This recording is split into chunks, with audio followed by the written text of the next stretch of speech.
샬롬, 밤새 평안하셨습니까? 여러분의 얼굴을 보지 못하는 기간이 점점 늘어나니까 확실히 많이 저에게도 목사로서 이렇게 많이 공허하고 얼굴을 뵙고 싶고 그런 마음이 있습니다. 하지만 우리가 또 사회적 거리두기를 통해서 또 이 빨리 코로나를 극복할 수 있도록 우리가 서로 협조하고 우리가 더욱더 기도함으로 서로를 위해서 우리의 기도함으로 하나된 영적인 공동체를 이뤘으면 좋겠습니다. 기도함으로 3월 25일 수요일 새벽 기도회 시작하겠습니다. 사랑이 많으신 하나님 아버지, 우리 교회를 너무나 사랑해 주셔서 이곳 아름다운 교회를 세우게 하셨습니다. 주님, 그리고 온 나라가 큰 어려움을 겪고 있어서 우리도 이 어려움을 빨리 극복하고자 주님, 교회 문을 닫고 또 만나지 못한 지가 벌써 여러 날 되었습니다. 하나님, 한 달여가 지나려고 하는데 속히 우리에게 얼굴 볼 수 있는 좋은 날 허락하여 주시고 이 나라의 모든 이 코로나 바이러스로 인한 어려움을 극복하고 이길 수 있도록 주여 도와주시옵소서. 어떤 사람은 치료제가 필요 없다고 말하는데 정말 치료제가 필요 없을 정도로 모든 사람들이 강건하게 하여 주시고 코로나 바이러스를 이길 수 있도록 도와주시옵소서. 우리에게 오는 위험이 이것뿐만 아니라 더욱더 많이 있을 텐데 하나님, 그 모든 것도 이길 수 있도록 하나님께서 우리와 함께하여 주시옵소서. 하나님, 오늘도 사순절 기간의 묵상을 통하여 우리 신앙이 어디로 가야 하는지 그 원점을 찾아보려고 합니다. 우리가 잃어버린 것이 무엇인지, 우리가 잊어버리고 있는 것은 무엇인지, 우리가 그리스도인으로서 어디를 중심으로 움직여야 되는지를 다시 한번 찾아가는 시간 될 수 있도록 은혜 베풀어 주시옵소서. 또 우리 가운데 몸이 연약하신 분들이 많이 계십니다. 하나님, 고통이 그 통증이 너무나 커서 어찌할 줄 모르고 있사오니 하나님 고쳐 주시옵소서. 주님께서 역사하시며 은혜 주시길 원하오며 예수님의 이름으로 기도드립니다. 아멘. 우리에게 주신 하나님 말씀은 로마서 6장 11절에서 13절까지의 말씀입니다. 로마서 6장 11절에서 13절까지의 말씀입니다. 제가 하나님의 말씀을 받들어 읽겠습니다. 이와 같이 너희도 너희 자신을 죄에 대하여는 죽은 자요 그리스도 예수 안에서 하나님께 대하여는 살아있는 자로 여길지어다. 그러므로 너희는 죄가 너희 죽을 몸을 지배하지 못하게 하여 몸의 사욕에 순종하지 말고 또한 너희 지체를 불의의 무기로 죄에게 내주지 말고 오직 너희 자신을 죽은 자 가운데서 다시 살아난 자 같이 하나님께 드리며 너희 지체를 의의 무기로 하나님께 드리라. 아멘. 오늘은 너희 자신을 하나님께 드리라, 신앙 성숙을 향해서 라고 하는 제목으로 말씀을 전하려고 합니다. 교회는 항상 전도에 대해서 이야기합니다. 전도를 강조하죠. 계속해서 복음을 전해라 라고 말합니다. 왜냐하면 복음을 전하는 것이 성도의 사명이기 때문입니다. 이 사명을 예수님은 이렇게 말씀하셨어요. 그러므로 너희는 가서 모든 민족을 제자로 삼아 아버지와 아들과 성령의 이름으로 세례를 베풀고 내가 너희에게 분부한 모든 것을 가르쳐 지키게 하라 라고 말씀하셨습니다. 교회에 다니면 이 말씀을 하도 들어서 귀에 외우게 됩니다. 그만큼 교회의 사명, 성도의 사명으로 첫 번째 꼽는 사명이 바로 이것입니다. 전도입니다. 그래서 어떻게든지 복음을 전하기 위해서 우리는 노력을 많이 합니다. 그리고 어떻게 하는 것이 복음을 전하는 것인지에 대해서 도식화가 되어 있어요. 보통 사형리가 가장 대표적인 도식화죠.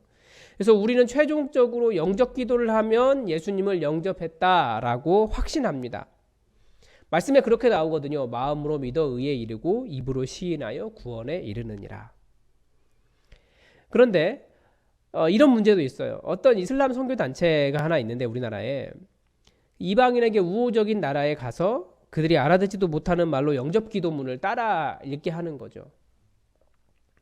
그래서 마지막에 예수 이름으로 아멘 이라고 했다고 해서 그 사람이 예수 믿는 사람이 되었다. 그 사람이 예수님을 영접하고 구원받았다 라고 스스로 확신하는 거예요. 그래서 평생은 이슬람 설교를 하신 분들보다 자기들이 더 많은 구원의 열매를 맺었다라고 홍보를 하기도 합니다. 매우 그 선교의 열정을 가지고 복음을 전하는 것은 좋긴 한데요. 그런데 단순히 그렇게 말을 했다고 해서 구원을 받았다라고 확신할 수는 없는 거거든요. 이런 복음화의 도식의 영향으로 인해서 한국교회는 매우 큰 성장을 이뤘습니다. 왜냐하면 하나님과 어떤 구체적인 영적인 교제를 하지 않아도 나는 이미 예수 믿는 사람이야 라고 하는 확신을 갖게 만들어졌거든요. 그 도식이.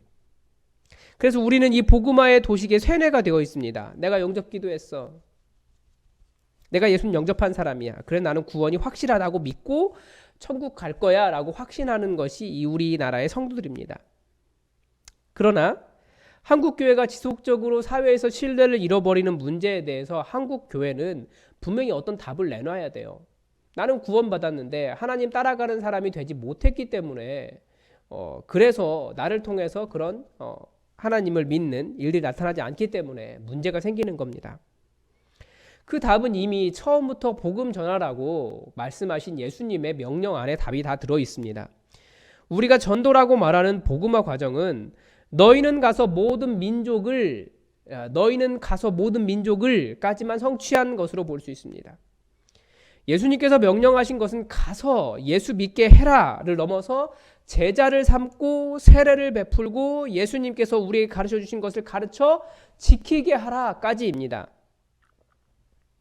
그래서 우리 자신을 한번 다시 돌아보세요. 과연 나는 예수님을 믿은 이후에 예수님의 제자가 되어 어떤 훈련을 받았고 또 예수님께서 가르쳐 주신 무엇을 지키며 살고 있는지를 한번 돌아보십시오. 그런데 사실 한국교회의 복음화와 그 이후의 과정을 살펴보면 예수님을 믿고 난 이후에 우리가 지키고 살고 있는 것은 뭡니까? 주일 성수가 대표적이에요.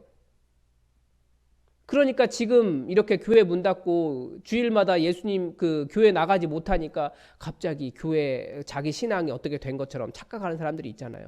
그거와 전혀 관계가 없습니다. 혹은 11조예요.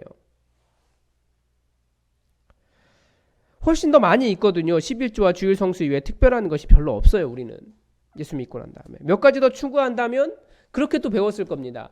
주의 종에게 순종해라. 그래서 주의 종에게 순종하지 않아서 어느 날 교통사고 나서 집안 망한 사람들 이야기를 다들 알고 있잖아요. 말도 안 되는 거예요. 혹은 조금 더 하면 교회 봉사 열심히 해라 이 정도고요. 조금 더 열심히 하면 큐티 하는 정도가 됩니다.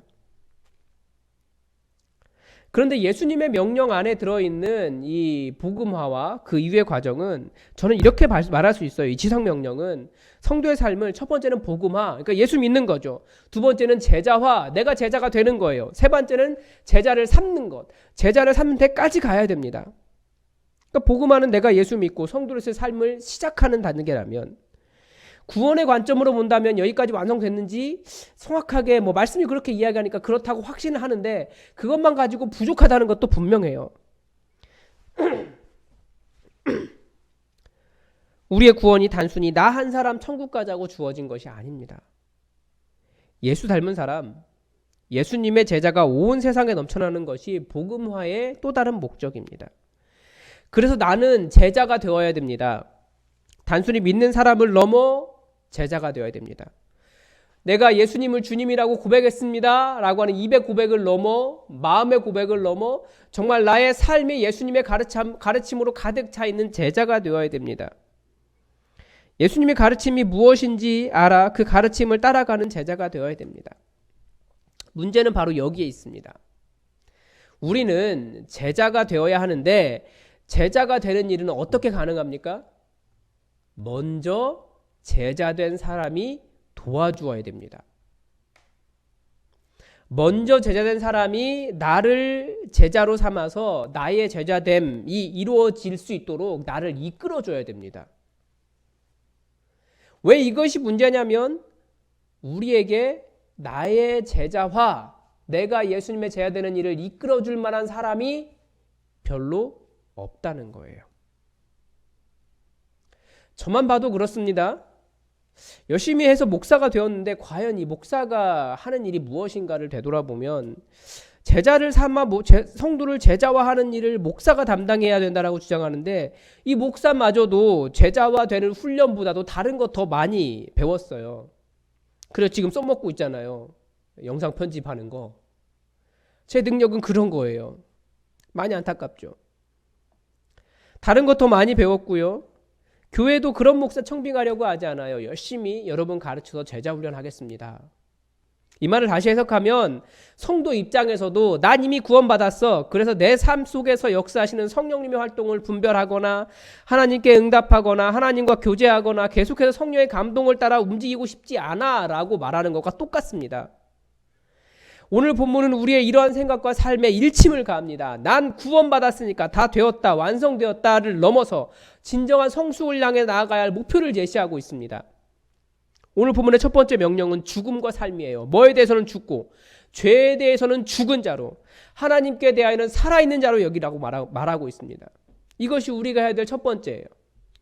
어떻게 하는 것이 죄에 대해서 죽는 것이고 어떻게 하는 것이 하나님에 대해서 살아있는 겁니까? 어디에 순종하냐는 거예요. 죄에 대하여 죽는다는 것은 죄라는 욕구가 우리를 지배하려고 할 때마다 거기에 순종하지 않는 겁니다.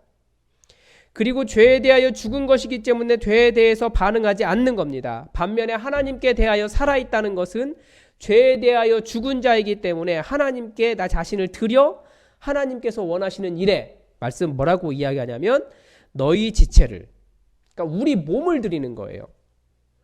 본문은 이것을 의의 무기라고 말하는데 너희 지체를 의의 무기로 하나님께 드리라. 그러니까 죄를 짓든 하나님의 일을 이루든 모든 것은 다 우리 육체를 통해서 일어납니다. 우리 몸을 통해서 일어나요. 그래서 우리 몸을 통해서 일어난 결과를 보면 내가 죄에 대해서 죽었는지 아니면 의의 무기로 드리는 것이 되었는지를 알 수 있습니다. 그러니까 내 삶의 결과가 음란함이 남아있으면, 불의함이 남아있으면, 탐욕이나 질투가 나오면, 비방이나 교만이면, 개인의 자랑이나 거짓말이 나오면 내 몸을 의의 무기로 드린 것이 아니에요. 그렇게 되지 않도록 그런 죄와 관련된 모든 일에 죽은 자가 되어야 됩니다. 말은 쉽죠. 저도 계속해서 싸워가는 싸움입니다. 그런데 저는 무엇보다도 제자가 되기를, 그리고 예수님을 믿기 시작한 다른 사람을 제자로 삼는 일에 자기 자신을 드리라고 말하고 싶습니다. 나만 구원받으면 예수님의 일이 완성된 것이 아닙니다. 우리 육체의 연약함을 주님도 알아요. 그렇기 때문에 예수님이 십자가 지신 거죠. 그래서 우리가 은혜로 구원받았다라고 말하는 겁니다. 그래서 우리 죄된 몸이지만 우리가 해야 될 일이 있다면 나를 통해 다른 사람이 예수님께서 분부한 모든 것을 지키도록 가르쳐야 돼요. 그래서 복음화란 예수님 안에 있는 영적인 삶을 시작하는 것에 불과합니다. 우리는 거기에만 머물러 있어요. 구원받았다라고 완성되었다라고 착각하지만 우리는 시작 단계, 발걸음을 띈 것밖에 되지 않습니다. 제자가 되고 또 다른 제자를 기르면서 우리는 하나님 안에 있는 더 많은 일들을 이루며 살아가야 합니다. 이 사순절 기간이 우리를 이끄시는 성령님의 음성에 반응하여 하나님을 깨닫고 구체적인 삶 속에서 하나님의 요구하심을 깨닫고 삶의 변화가 일어나는 시기가 되기를 주님의 이름으로 축복합니다. 기도하겠습니다. 사랑이 많으신 하나님 아버지, 정말 성령님께서 우리에게 말씀하시는 것을 깨닫고 내 삶의 구체적인 현장에서 어떻게 살기를 원하시는지 거기에 반응하는 사람이 되기를 원합니다. 그래서 내 자신을 어찌하든지 아버지 원하시는 일에 드려 저를 통하여 하나님 나라가 확장되고 저를 통하여 하나님의 일들이 이루어지고 저를 통하여 예수님의 역사가 이루어지기를 간절히 원합니다. 우리 모두가 다 같은 소원을 가지고 주님 신앙생활을 시작하였는데 우리가 복음화의 첫 번째 단계만 머물러 있고 나 구원받았으니까 이제 됐어 안심하고만 살아가고 있진 않습니까? 하나님 교회 중심의 신앙생활을 하지 못하는 이때에 다시 한번 우리를 돌아보며 우리가 매일의 삶에서 이루어 나의 몸을 의의 무기로 하나님께 드렸을 때 나타나는 아름다운 믿음의 역사들을 지금 이루어낼 수 있도록 도와주시옵소서. 무엇보다도 우리 안에 또 신앙이 연약한 자들이 많이 있습니다. 하나님 어떻게 도와야 할지 가르쳐 주시옵소서.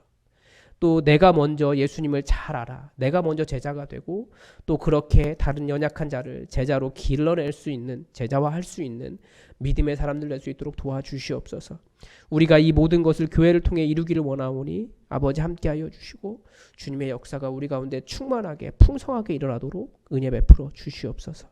오늘 하루 우리를 지키시고 강건케 하시며 악한 사탄아 마귀로부터 지켜 보호하여 주시고 우리의 먹고 살아가는 일에 어려움 없고 또 주님을 사랑하는 자에게 베푸시기를 약속하신 이 땅의 그 풍성한 것들이 가득 찬 삶이 되기를 간절히 원하오며 축복하며 예수 그리스도의 이름으로 기도드립니다. 아멘. 우리 이제 교회의 기도 제목 가지고 함께 기도했으면 좋겠습니다. 여러분 밤 9시가 되면 여러분의 하던 일상을 멈추고 기도의 골방으로 들어가셔서 이 코로나 사태가 빨리 종식될 수 있도록 여러분 기도해 주시기 바랍니다. 또 우리 교회 이 교회 중심으로 신앙생활하지 못하는 이 시기에 다시 한번 재정비하고 그래서 더 한 단계 도약할 수 있는 그런 웅크리는 시간 될 수 있도록 기도해 주시기 바랍니다.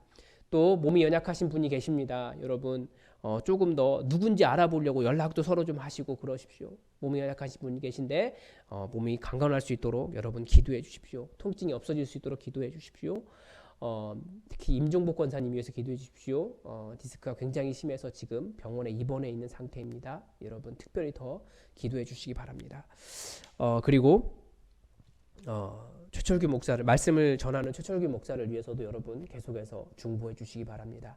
우리 다 함께 기도하겠습니다.